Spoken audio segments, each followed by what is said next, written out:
আর প্রিয়া খানের থেকে আমি মনে করি যে আমি যথেষ্ট সুন্দরী, তার থেকেও আমি কম না। আমার হাজবেন্ড কেন যাবে তোমার কাছে? তারপরে হচ্ছে পুলিশ তাকে ধরে নিয়ে যায়। আমি নিজে ওয়াইফ, আমি তাকায় রয়েছি তার দিকে, তাকে নিয়ে যাচ্ছে। আমার ইচ্ছা করছিল তখন আমি লাভ দিয়ে আমি কিছু একটা করে ফেলি, যে শুধু শুধু আমার হাজবেন্ডকে ধরছে মিথ্যা অভিযোগে, মিথ্যা আসামি তাকে দেওয়া হয়েছে, সে কিছুই করে নাই। তারপরে নিয়ে ওরা চলে গেছে।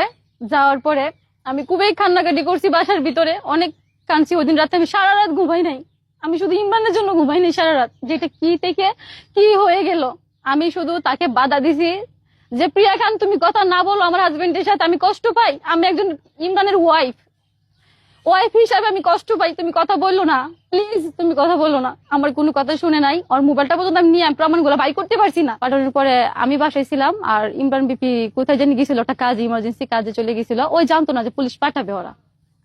তার কাজে গেছে, যা পুলিশ আসছে, এসে আমাদের বাসা চেক করছে, চেক করে চলে গেছে। ভালো কথা, শেষ ঝামেলা। সকালে হচ্ছে ওই আবার এই বিষয়টা নিয়ে আবার গ্যাঞ্জাম হইতেছে, মানুষের মুখে মুখে শুনতেছি গ্যাঞ্জাম হইতেছে। হওয়ার পরে ইমরান ভাবতেছে যে বিষয়টা সমাধানে আসা উচিত, যেহেতু আমাদের একটা ঝামেলা আমরা করছি, এটা সমাধানে আসুক। দুইটা সাংবাদিক আসছে আমাদের বাসায়। সাংবাদিক গুলাকে আমি জীবনের ফার্স্ট টাইম দেখছি, কখনই তাদেরকে দেখিনি আমি। কোন টিভির কথা বলছে আমার এটাও আমার খেয়াল নাই, যেহেতু আমি একটা মেয়ে মানুষ, ওদের সামনে আমি যাই নাই। তারপরে ওই সাংবাদিক গুলা প্রিয়া খান আর প্রিয়া খান মাকে কল দিচ্ছে। কল দেওয়ার পরে বলতেছে যে আন্টি আপনারা কোথায় আছেন? ওই আন্টি বলতেছে আমি তো থানার ভিতরে আছি। জি বাবা বলো। ওর কথা একটাই ডায়লগ, বাবা। বাবা ছাড়া কথা বলে না সে। যদি আপনার বাপের সাথেও কথা বলে, বাবা আপনিও বাবা, আপনার বাপও তার বাবা। তার ডায়লগ হয়েছে এটা। আর মেয়েদেরকে তো মা ছাড়া কথাই বলে না, সে এরকম কোয়ালিটির লোক। পরে এই সাংবাদিক বলছে যে আন্টি আপনি কি চাচ্ছেন, এটা একটা মীমাংসা আসা উচিত।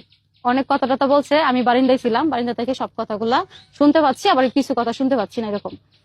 তারপরে এই সাংবাদিক বলছে দেখো তোমার একটা মান ইজ্জতের বিষয় আছে, তোমার যত পরিচিত একজন ভাইরাল পারসন, তুমি একটা কাজ করো, প্রিয়ার মার সাথে কথা বললে বিষয়টা একটা সমাধানে আসে।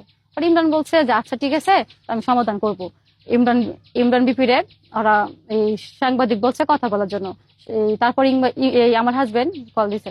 কল দেওয়ার পরে বলতেছে যে সালাম দিছে। সালাম দিয়ে বলতেছে যে আন্টি যাই করছি রাগের মাথায় আপনারা এরকম আসছেন আমাদের বাসায়, একটা গ্যাঞ্জাম করছেন আমার ওয়াইফের সাথে, বা আমার ভাই জুনাইদের সাথে, বুকা জুনাইদ, ওর সাথে যেহেতু একটা গ্যাঞ্জাম, একটা তর্ক বিতর্ক হয়ে গেছে, আপনাদের সাথে কেউ হাত তোলে নাই আন্টি, যেহেতু এরকম হয়ে গেছে একটা। আচ্ছা আমি তো সারাদিন ব্যবসা নিয়ে ব্যস্ত থাকি, আমি একটা ছেলে মানুষ, যখন আমার ওয়াইফ আমাকে কান্না করে বলবে যে আমাদের বাসায় এরকম একটা মানে বিশৃঙ্খলা হয়ে গেছে একটা, আপনারা সেরকম করছেন, আমার বউকে হুমকি দিচ্ছেন, আপনার মেয়ে আমার সাথে কথা বলছে, কথা বলার পরও আপনার নিষেধ করতেছেন, কথা বলছে না, তারপরে বলতেছেন যে আমার বউকে এই করবেন সেই করবেন। আমার আবার এটাও বলছে আমাকে তাপড়াবে নাকি, আমি নাকি তর্ক করতেছি তার লগে, সে আমার মার বয়সী। তর্ক তো আমি করি নাই, আমি শুধু জাস্ট এতটুকু বলছি যে তুমি তোমার আপনি আপনার মাকে, আপনি আপনার মেয়েকে বলেন যাতে আমার ইমরানের সাথে কথা না বলে, শুধু এতটুকু আমার ভুল তাদের কাছে। তারপরে হচ্ছে ইমরান বলছে যে আপনি আমাদের বাসায় আসেন, এটা আমি সমাধান করব। প্রিয়ার মা বলতেছে জি বাবা কি বলো? বলছে যে আমাদের বাসায় আসেন, এটা আমি সমাধান করব, আর আপনি আমার প্রতি বিশ্বাস রাখতে পারেন, বিশ্বাস রেখে আমাদের বাসায় চলে আসেন। আচ্ছা বাবা তুমি কি সত্যি বাসায় আছো? ইমরান বলছে হ্যাঁ আন্টি আমি বাসায় আছি। আচ্ছা ঠিক আছে, তোমাকে আমি আধা ঘন্টা পরে কল দিতেছি। বলছে আচ্ছা ঠিক আছে। আর আধা ঘন্টা প্রায় যায় নাই, এই 10-15 মিনিটের মধ্যে প্রিয়ার মা বলতেছে তুমি কি সত্যি বাসায় আছো ইমরান? ইমরান বলছে হ্যাঁ আমি আন্টি সত্যি বাসায়, আপনি বিশ্বাস রেখে আপনি আমার বাসায় চলে আসেন। আসছে ঠিক আছে, 7-8টা পুলিশ নিয়ে আসছে আমাদের বাসায়। আর আমি মানে ছাদের উপরে ছিলাম, কাপড় আনতে গেছিলাম তখন তখন রাত বাজে 12টা 12:30 এরকম। আমার কাপড়গুলো আমি আনতে পারি নাই, আমি গেছিলাম ছাদে। তো ছাদের উপরে থাইকা আমি এই মুহূর্তে আমি মানে বাসায় মানে সিঁড়িতে নামবো, এর মধ্যে দেখি যে আমাদের বাসায় 7-8 জন পুলিশ। দেখে তো আমি পুরা অবাক লেগে গেছি, কি ব্যাপার? প্রিয়ার মা আসার কথা, পুলিশ নিয়ে আসছে, আইসা আমার হাজবেন্ডকে আর বুকাজানুকে হাতে নাতে ধরে ফেলছে। সে অন্যায় না করার পরও তাকে পুলিশে ধরে ফেলছে। ইমরান বলছে দেখেন স্যার, দেখেন আমার একটা বাচ্চা আছে, আমার একটা 5 বছরের একটা বাচ্চা আছে, আমাকে আপনি ধরে নিয়েন না ধরে, এটা আমি কখনোই করি নাই। সে বলছে আমার একটা বাচ্চা আছে, এটা আপনি কইরেন না, আমি নির্দোষ, আমি প্রিয়ার সাথে এটা করি নাই।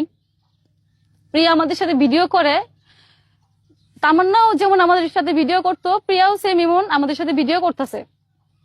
আপনি ভুল বুঝছেন, আপনি ওদের কথা আমাকে নিয়েন না, আমার একটা মান সম্মান আছে, আমি ভিডিও করি। আর আজ পর্যন্ত কারো কাছে আমি খারাপ প্রমাণিত না, বা আমি এরকম কিছু করি নাই। তারপরে প্রিয়ার মা বলতেছে কোরআন শরীফ ধরে বলতে পারবো যে ইমরান আমার মেয়েকে দর্শন করছে। আমি হচ্ছি তার ওয়াইফ। একটা ওয়াইফ রাইখা, সে তো অবিবাহিত ছেলে না,